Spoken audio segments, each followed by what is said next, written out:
Hi friends, welcome to Meera's novella. ഇനിയെന്നും ഭാഗം 39. ഒന്നും ചെയ്യാൻ കഴിയാതെ ഒരു അന്യപുരുഷന്റെ ബലത്തിനു മുന്നിൽ തോറ്റു നിൽക്കേണ്ടി വരുന്നു എന്ന് തോന്നിയതും അവളുടെ കണ്ണുകൾ നിറഞ്ഞൊഴുകി. എന്നാൽ ഇതൊന്നും അറിയാതെ അവളിൽ ലയിച്ചു നിൽക്കുകയായിരുന്നു കിച്ചു. അവൾ സംസാരിക്കുന്നത് കേട്ട് ഉണ്ടായ ദേഷ്യത്തിൽ ചെയ്തു പോയതാണെങ്കിലും പിന്നീട് അവൻ പോലും അറിയാതെ അവളുടെ അധരങ്ങളിലെ മധുരം ആസ്വദിക്കുകയായിരുന്നു. വികാരം വിചാരത്തിനു മേൽ ജയം നേടിയപ്പോൾ അവൻ ആ പെണ്ണിന്റെ മനസ്സ് മനസ്സിലാക്കുന്നതിൽ തോറ്റു. പെട്ടെന്ന് തന്റെ നാവിൽ ഉപ്പുരസം മറന്നതും അവൻ ഞെട്ടി കണ്ണുകൾ തുറന്നു. തനിക്കു മുന്നിൽ നിറഞ്ഞൊഴുകുന്ന കണ്ണുകളോടെ ഒന്ന് അനങ്ങാൻ പോലും സാധിക്കാതെ നിൽക്കുന്നവളെ കണ്ടതും അവൻ പെട്ടെന്ന് അവൾക്ക് മേലുള്ള പിടുത്തം വിട്ട് 2 അടി പിന്നിലേക്ക് നീങ്ങി നിന്നു. അഞ്ജു, അവൻ എന്തോ പറയുവാൻ വന്നതും അവൾ കൈ ഉയർത്തി തടഞ്ഞു. അവളുടെ കണ്ണുകളിലെ തീഷ്ണത അവനെ ചുട്ടുപൊളിച്ചു. ഞാനൊരു പെണ്ണായതുകൊണ്ട് നിങ്ങളെ എതിർക്കാൻ ഉള്ള ശക്തിയില്ല എന്നറിഞ്ഞുകൊണ്ടല്ലേ നിങ്ങൾ എന്നോട് ഇങ്ങനെ പെരുമാറിയത്? എനിക്ക് വേണ്ടി ചോദിക്കാൻ കൈകരുത്തുള്ള ആങ്ങളെയോ അച്ഛനോ ഇല്ല എന്നതല്ലേ എന്റെ ദേഹത്ത് തൊടാൻ നിങ്ങൾക്ക് ധൈര്യം തന്നത്? നിങ്ങളെ പെങ്ങളോടാണ് ആരെങ്കിലും ഇങ്ങനെ ചെയ്തിരുന്നത് എങ്കിൽ നിങ്ങൾ ക്ഷമിക്കുമായിരുന്നോ? നിങ്ങൾ എന്നോട് തല്ല് പിടിച്ചിട്ടുണ്ട്, ദേഷ്യപ്പെട്ടിട്ടുണ്ട്, തല്ലിയിട്ടുണ്ട്, അതൊക്കെ ഞാൻ ക്ഷമിച്ചിട്ടുണ്ട്. പക്ഷേ ഇന്ന് നിങ്ങൾ എന്നോട് ചെയ്തത് ഒരിക്കലും ഞാൻ ക്ഷമിക്കില്ല. എനിക്ക് വേണ്ടി ചോദിക്കാൻ എന്റെ ചേച്ചിയമ്മയുണ്ട്, നോക്കിക്കോ, പറഞ്ഞു കൊടുക്കും ഞാൻ. അത്രയും പറഞ്ഞ് പൊട്ടിക്കരഞ്ഞുകൊണ്ട് അഞ്ജു വാതിൽ തുറന്ന് പുറത്തേക്ക് ഓടി. ഛേ! ദേഷ്യത്തോടെയും സങ്കടത്തോടെയും കിച്ചു ചുവരിൽ ആഞ്ഞിടിച്ചു. ആളുകൾക്കിടയിൽ വെച്ച് പെണ്ണ് തുള്ളിയപ്പോൾ എല്ലാ കാര്യങ്ങളും ഒന്ന് പറഞ്ഞു മനസ്സിലാക്കി കൊടുക്കാൻ വേണ്ടിയാണ് ഇങ്ങോട്ട് കൊണ്ടുവന്നത്. അവളുടെ നാവും കൈ ചൂണ്ടിയുള്ള സംസാരവും കണ്ടപ്പോൾ പെട്ടെന്ന് ദേഷ്യം വന്നു. ഒരു പ്രാവശ്യം തടഞ്ഞിട്ടും പിന്നെ ഈ വിരൽ ചൂണ്ടിയപ്പോൾ കൺട്രോൾ പോയി. അവളുടെ കാര്യത്തിൽ ഇടപെടാൻ ഞാൻ ആരുമല്ല എന്ന തരത്തിൽ സംസാരിച്ചതും അവൾ എനിക്ക് ആരാണെന്ന് മനസ്സിലാക്കി കൊടുക്കാൻ വേണ്ടിയാ കേറി ഉമ്മിച്ചത്. എന്റെ സ്വന്തമായത് കണ്ടുകൊണ്ടല്ലേ. പക്ഷേ പ്രണയം എനിക്ക് മാത്രമല്ലേ ഉള്ളൂ എന്ന് ഞാൻ മറന്നുപോയി.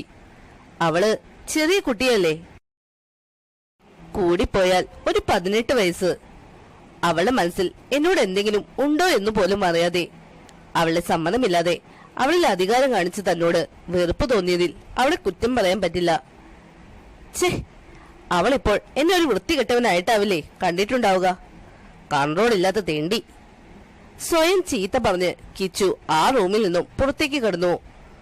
എന്നാൽ കഴിഞ്ഞുപോയ നിമിഷങ്ങൾ ഓർമ്മ വന്നതും അവന്റെ ചുണ്ടിൽ ഒരു കുസൃതി ചിരി വിരിഞ്ഞു. സാരല്ല, എന്റെ പെണ്ണല്ലേ, അവളുടെ വിചാരമൊക്കെ എനിക്ക് മാറ്റിയെടുക്കാൻ പറ്റും. ഭദ്രകാളി തുള്ളും എന്നുള്ളത് ഉറപ്പാ. കൃഷ്ണ, ഇനി ആ പെണ്ണ് പറഞ്ഞ പോലെ ദേവുവിനോടെങ്ങാനും പോയി പറയൂ. അവൾ അറിഞ്ഞാൽ ഒരു തല്ലുറപ്പാ. ഇനി ദേവി അവൻ അറിഞ്ഞാൽ. അതോർത്തതും അവനൊന്ന് തല കുടഞ്ഞു. എന്റെ പ്രണയമൊന്നും ആ കോപ്പിനറിയില്ല. ഇങ്ങനെയൊന്നും ഉണ്ടായി എന്നറിഞ്ഞാൽ ഫ്രണ്ടാണെന്നൊന്നും ആ അലവലാതി ആലോചിക്കില്ല. ഇടിച്ചു തന്നെ പരിപ്പിളക്കും. കൃഷ്ണ, എന്നെ കാത്തോണേ. ഡാ, നീ എന്താ ഇവിടെ നിൽക്കുന്നേ? നിന്നെ ഇച്ഛായം വിളിക്കുന്നുണ്ട്. കിരൺ വന്ന് അവന്റെ തോളിൽ തട്ടി പറഞ്ഞതും അവൻ ഞെട്ടി കിരണിനെ തിരിഞ്ഞു നോക്കി. എന്തിനവൻ എന്നെ വിളിക്കുന്നേ? എന്നെ വിളിക്കണ്ട, ഞാൻ വരില്ല. അതും എല്ലാവരും നിൽക്കുമ്പോ പ്രത്യേകിച്ചു. ആകെ വിക്കിപ്പിറക്കി അവൻ ചോദിച്ചതും കിരൺ സംശയത്തോടെ അവനെ നോക്കി. ഇച്ഛായം വിളിക്കുന്നു എന്ന് പറഞ്ഞതിന് എന്തിനാ നീ ഇങ്ങനെ ഞെട്ടുന്നേ? കൃഷ്ണ, ദേവി ഇത്ര പെട്ടെന്ന് അറിഞ്ഞോ? അവൾ ശരിക്കും പോയി പറഞ്ഞു കാണുമോ? കിരണിന്റെ അലർച്ച കേട്ടതും കിച്ചു അവനെ നോക്കി ഒന്ന് ഇടിച്ചു കാണിച്ചു. സത്യം പറ മോനെ, എന്തോ ഉടായ്പ മണക്കുന്നുണ്ടല്ലോ. അത് എനിക്ക് ഒരു കാര്യം പറഞ്ഞാൽ നീ ആരോട് പറയരുത്. ഇല്ല, പറയില്ല. നീ ഇൻട്രോ ഇട്ട് കളിക്കാതെ കാര്യം പറ മോനെ. അത് ഞാൻ അവളെ കിസ്സടിച്ചു. കിച്ചു ചമ്മലോടെ പറഞ്ഞതും ഓ, അത്രേ ഉള്ളോ? എന്താന്ന്? ആദ്യം കത്തിയില്ലെങ്കിലും പിന്നീട് ഞെട്ടിക്കൊണ്ട് കിരൺ ഉറക്കി ചോദിച്ചു. ഹ, ഒച്ചയിടാതെ, ഞാൻ അവളെ ഉമ്മിച്ചെന്ന്. അവളെയോ? എവളെ? അത് അഞ്ജുനെ. കിച്ചു വന്നതും കിരൺ തലയിൽ കൈവച്ച് നിലത്തിരുന്നു. കൊല്ലടാ, കൊല്ല്. നീയും മിച്ചാരും കൂടി എന്നെ അങ്ങ് കൊല്ല്. രണ്ടും കണക്കാ. രണ്ടും കൂടി എന്റെ കഞ്ഞിൽ മണ്ണ് വാരിയിട്. ഇപ്പൊ തന്നെ ഒന്ന് സമാധാനിപ്പിച്ച് വിട്ടേ ഉള്ളൂ അവളെ. അപ്പോഴേക്കതേ അടുത്ത പ്രശ്നം. തലയിൽ കൈവച്ച് എണ്ണിപ്പറക്കുന്നവന്റെ അടുത്തേക്ക് കിച്ചുവും ഇരുന്നു.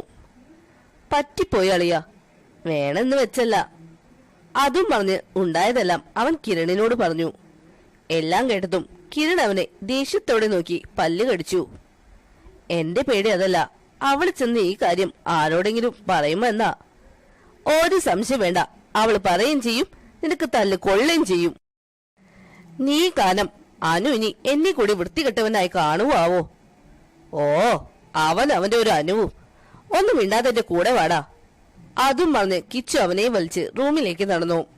റൂമിൽ മേരിയെ കൊണ്ടുവന്നിട്ടുണ്ടായിരുന്നു ആ നേരം.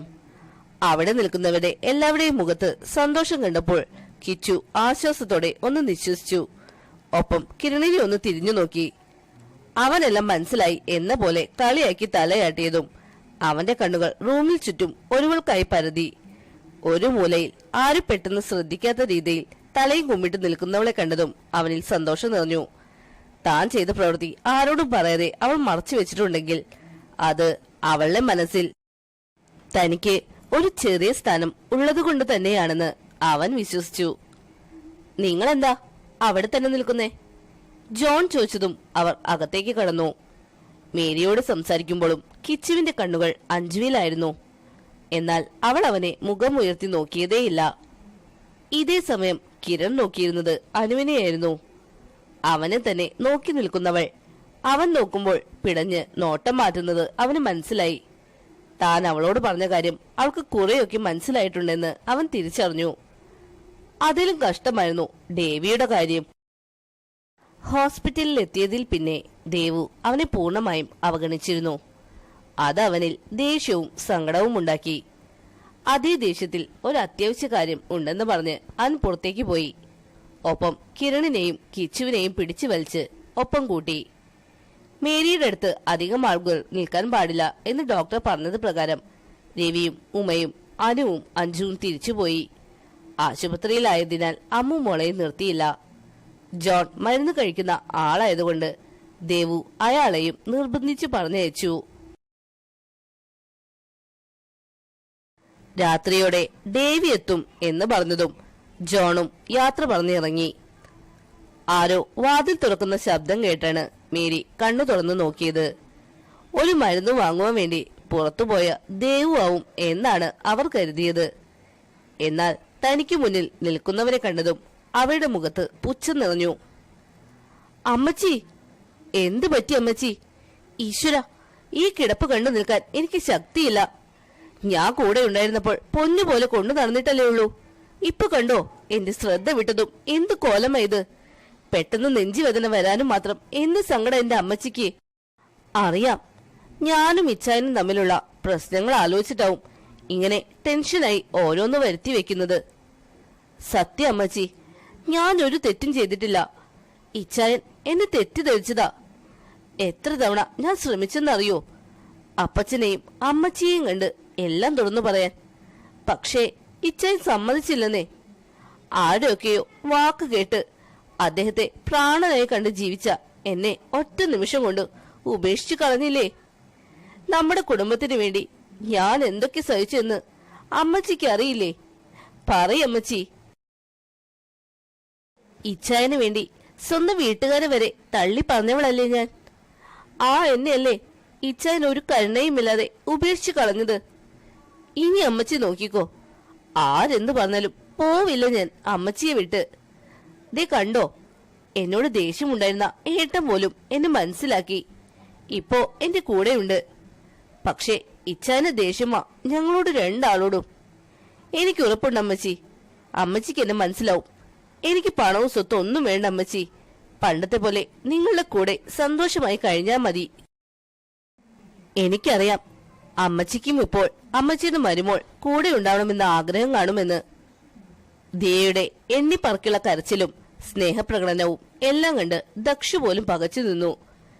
ഇന്നത്തോടെ ഡേവിഡിന്റെ വീട്ടിൽ കയറി പറ്റുമെന്ന് പറഞ്ഞ് ഓഫീസിൽ ഇരുന്നിരുന്ന തന്നെ വിളിച്ചോണ്ട് ഇങ്ങോട്ടാണ് വരുന്നത് എന്നറിഞ്ഞിരുന്നില്ല. ദേവി ഇനി വളയ്ക്കാൻ പറ്റില്ല എന്നറിയാവുന്നത് കൊണ്ടാവും ഇവൾ ഇങ്ങനെ ഒരടവെടുത്തത്. എന്തെങ്കിലും നടന്നാ മതിയായിരുന്നു. അവളെ നോക്കി പുച്ഛത്തോടെ ദക്ഷ് മനസ്സിൽ കരുതി. അതെ മോളെ, അമ്മച്ചിക്ക് ഒരുപാട് ആഗ്രഹമുണ്ട് എന്റെ മരുമോൾ, അല്ല മകളിപ്പോ എന്റെ ഒപ്പം ഉണ്ടാവണമെന്ന്.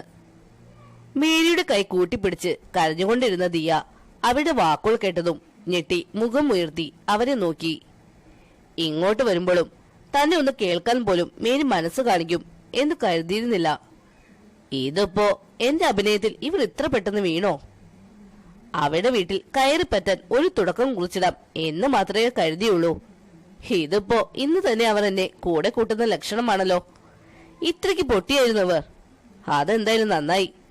തള്ളേനെ വളച്ച് കുപ്പിയിലാക്കിയാൽ ഈസിയായി ആ വീട്ടിൽ കയറിപ്പറ്റാൻ സാധിക്കും. ഇവരെ സോപ്പിട്ട് നിന്നാലേ ഇവർ വഴി ഇവരുടെ മകനെ വളയ്ക്കാൻ പറ്റുള്ളൂ. ഓരോന്നും മനസ്സിലോർത്ത് അവൾ അവളുടെ അഭിനയം നല്ല രീതിയിൽ കാഴ്ചവെക്കാൻ തീരുമാനിച്ചു. അമ്മച്ചി ഉണ്ടാവും, ഞാൻ ഇനി അങ്ങോട്ട് നിങ്ങളുടെ ഒപ്പം തന്നെ കാണും എന്നു പറഞ്ഞ് അവരെ കെട്ടിപ്പിടിച്ചു. ഹ, അങ്ങോട്ട് മാറുവച്ചേ. ഞാൻ എന്റെ മോള് കൂടെ ഉണ്ടാവണമെന്നാ പറഞ്ഞത്, അല്ലാതെ നീ ഉണ്ടാവണമെന്നല്ല. എന്റെ ഒപ്പം നിൽക്കാൻ നീ ആരാ? അതുവരെ ഉണ്ടായിരുന്ന സൗമ്യഭാവം മാറി ദേഷ്യത്തോടെ മേരി ചോദിച്ചു. മേരിയുടെ വാക്കുകൾ കേട്ടതും ദിയയ്ക്ക് ഒന്നും മനസ്സിലായില്ല. അവൾ വേഗം അവരെ വിട്ട് കുറച്ചു മാറി നിന്നു. അമ്മച്ചി, അമ്മച്ചിയുടെ മോള് ഞാനല്ലേ?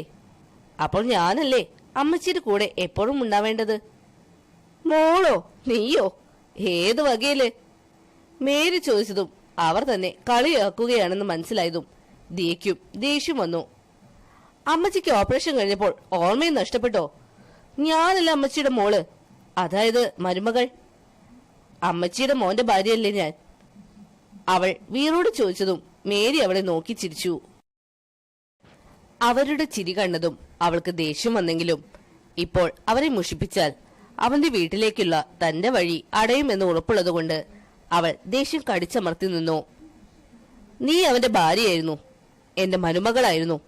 എന്നാൽ ആ സ്ഥാനമൊക്കെ നീയായി തന്നെ വേണ്ടെന്ന് വെച്ചതാണ്. പക്ഷേ ഞാൻ സത്യമാണ് പറഞ്ഞത്. എനിക്കിപ്പോ എന്റെ മോള് എന്റെ കൂടെ ഉണ്ടാവണം എന്ന ആഗ്രഹമുണ്ട്.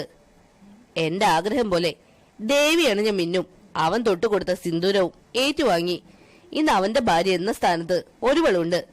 അത് നീയല്ല, ദാ അവളാണ്. മേരിയുടെ വാക്കുകൾ കേട്ടതും ദിയയും ദക്ഷും ഞെട്ടലോടെ തിരിഞ്ഞു നോക്കി.